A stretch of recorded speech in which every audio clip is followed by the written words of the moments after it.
English is not the most spoken native language, but most spoken non-native language. What's your first step towards understanding that student? The difference between the beginners, intermediate and advanced levels. How do you try to make them speak up?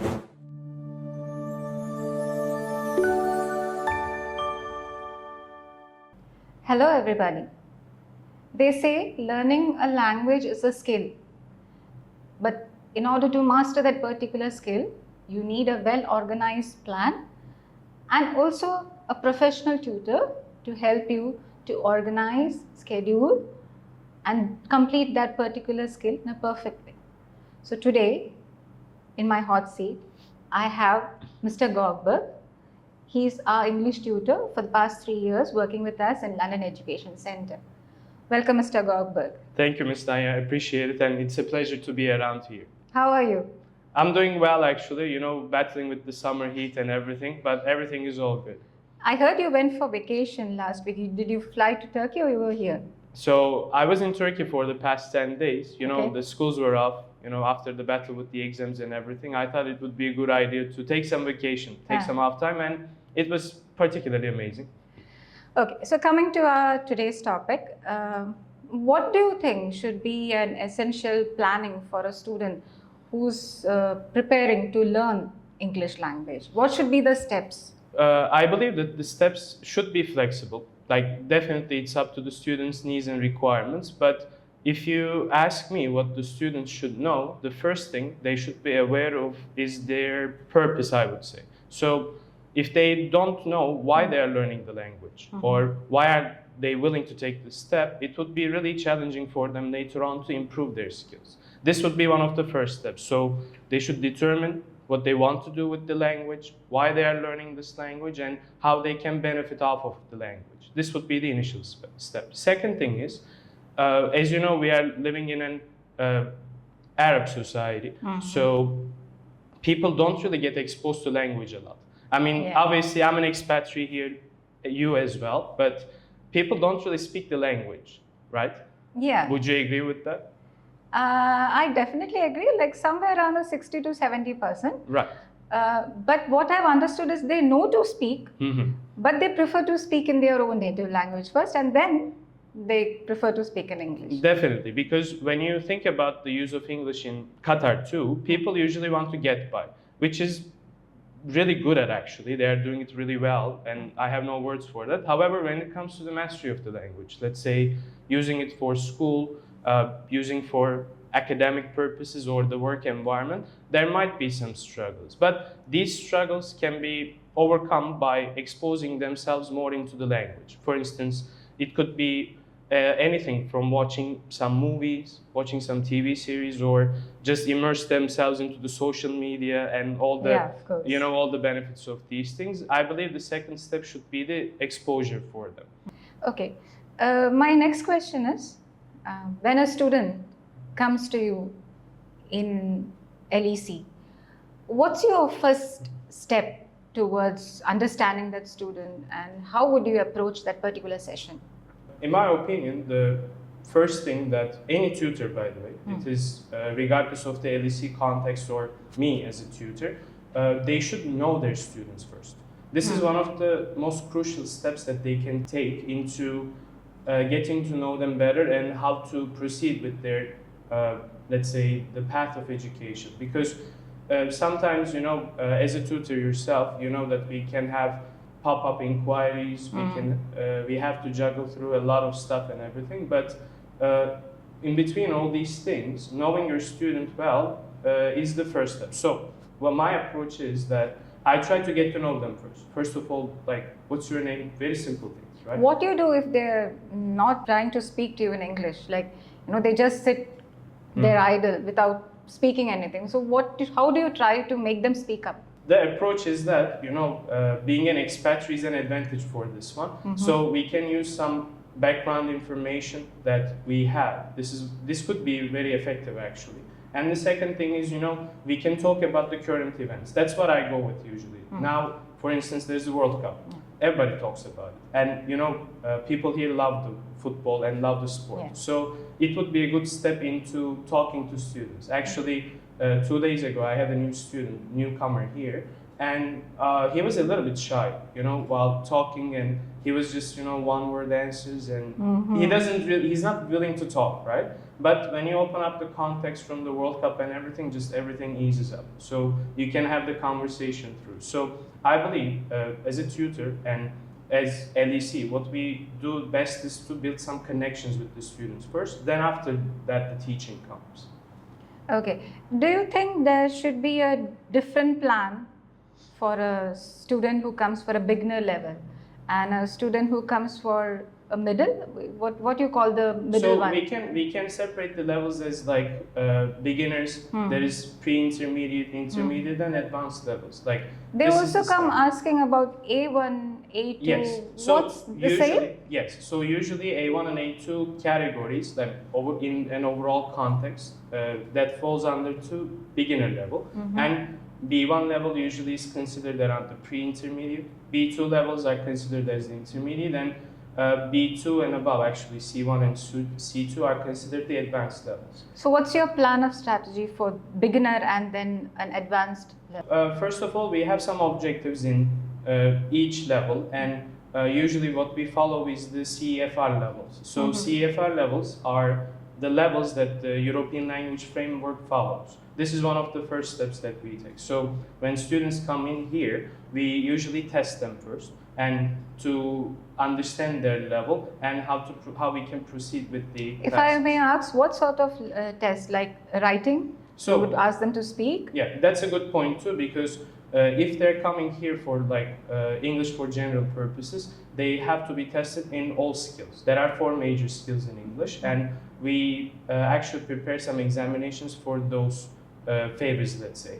And apart from that, coming back to your question, actually, what is the difference between the beginners, intermediate, and advanced levels? So if you ask me as a tutor, like I've been doing this for like 9 years, and what I observed in students is that, especially for the non-native speakers, they would like to get some confidence first. So for the beginner level, what we are trying to build up is this confidence, the use of language, we can say, because when we all, you know, start knowing the language and learning and getting into it, we all have some struggles. I mean, I believe that you could remember your times too while learning language, like for myself too. But the first step is building the confidence. Then, secondly, let's say as a beginner, the objective is to make students recognize the, let's say, intricacies of English. But when I say the intricacies, I don't really mean to learn all the grammar and know this rule by heart and everything. Sure. It's not the approach actually, but just to make them recognize what the difference is between their target language, which is English,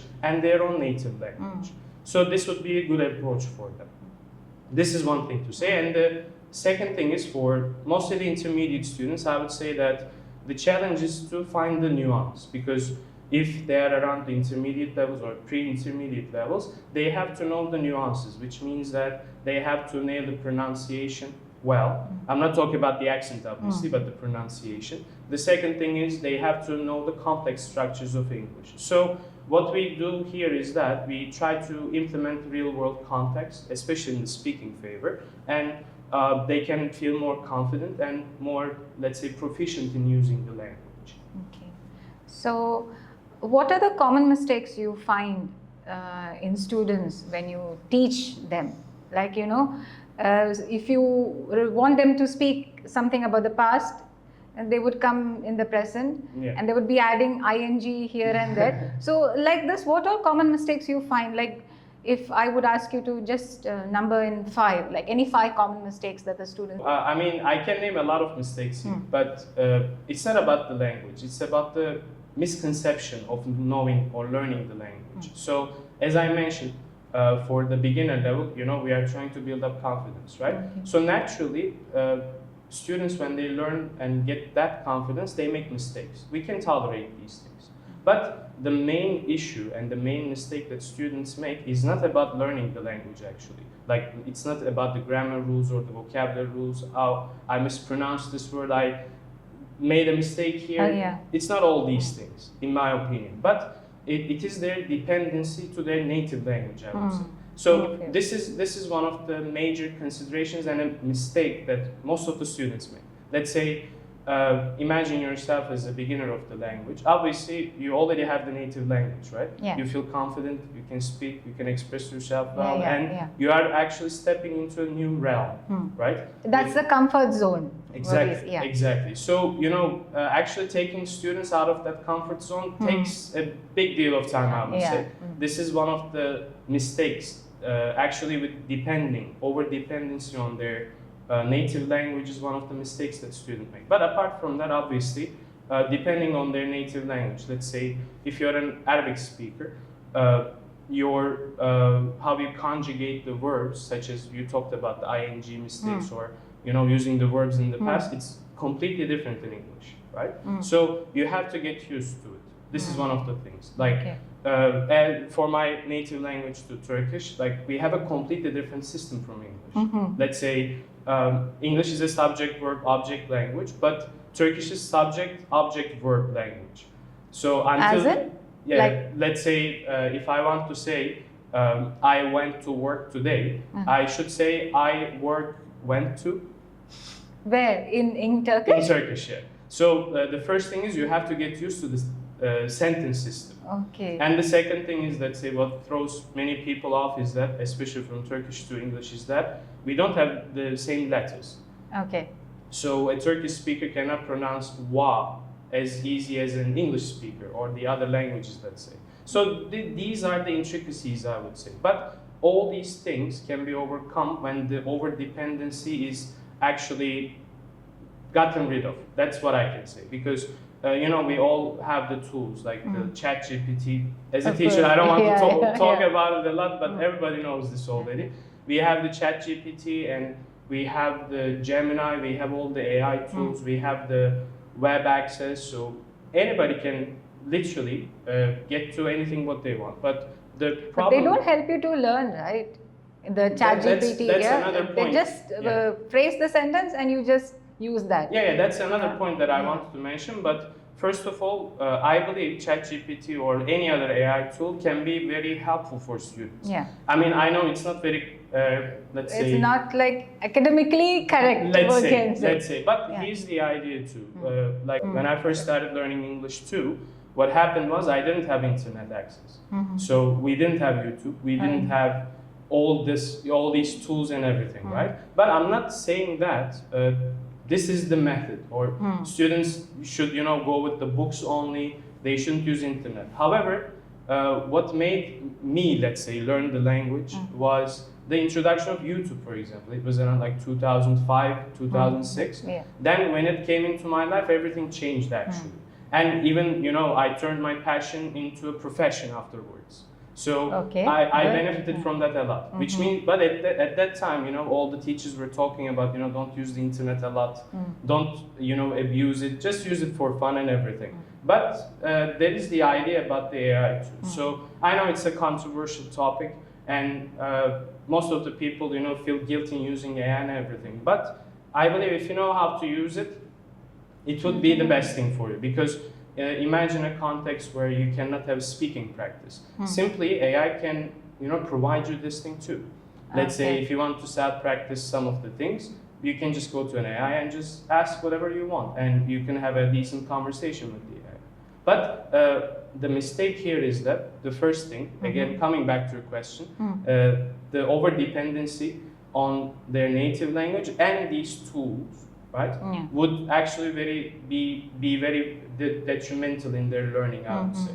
This is one of the mistakes or major mistakes that the students make. But apart from the language mistakes, because we all naturally expect these things to happen. Because if you don't make the mistake, you cannot learn. That's that easy, actually. I also think that when students consciously try to speak English, they bring a lot of mistakes in that. Because when you speak a native language, you are confident, it just comes up with the flow, right? Definitely. So can you please assist our parents and students with any 3 or 4 books that would help them to improve their English language. Sure. Like it should be short and thin, okay? Because that would be, you know, when you tell them to read this books, obviously they would check the book, and if they find it comfortable, definitely they would read it. So what would be your suggestion of any 3 books? I would actually give some suggestions about the books, but before I give the suggestions, I want to talk about this notion of reading the books too. It's extremely helpful, right? I know everybody nowadays, they don't really like reading books But because of the internet. It's not consistent, you know. Like Definitely. it would be the first day, second day, you would do it interestingly, but then third day, fourth day, that consistency would just go down. Even now schools try to, you know, implement this reading session for all the ages actually, not to lose the skill. I can definitely see that. But I would like to start by suggesting, first of all, reading leveled books. Because, you know, we have the world classics, we have, let's say, books from different countries already, right? And when I mean the world classics, there's a whole list, by the way. Like there are thousands of books actually. But the leveled books in English help them to tune the level down actually. So let's say if they want to read Crime and Punishment, just as an example, it's a hectic book. I mean, nobody can go through it easily, right? When they first face the book. But there is the idea, if they read the book leveled, as in, you know, level 1, 2, and 3, they are all adjusted to that CFR level. So first of all, when they determine to read a book, they should check the leveled version of that. Because, you know, we all have, we most probably read many books in our native languages that are translated from maybe that book's target language. But here's the idea about when you read the translated book, especially to English too, you have extra challenges because let's say I know the book in my native language, but I want to read it in English to improve myself, but I'm like, is this the same book? Yeah. Right? We all had this challenge. But nowadays, what's easier for many readers is that they can just go for the leveled books. So they can pick the book they want, then they can just go ahead, check the level of that, then they can find the adjusted version, which tells the story again, but to their level, to their English level, let's say. And the second thing is, per my suggestion, I would actually suggest 2 books. I know you said 3, but I would go with the 2. No, it's okay, yeah. 2, you know, begin with, if students are interested in different stories. So the first one would be The Breadwinner by Deborah Ellis. So it's a story about an Afghani girl, actually.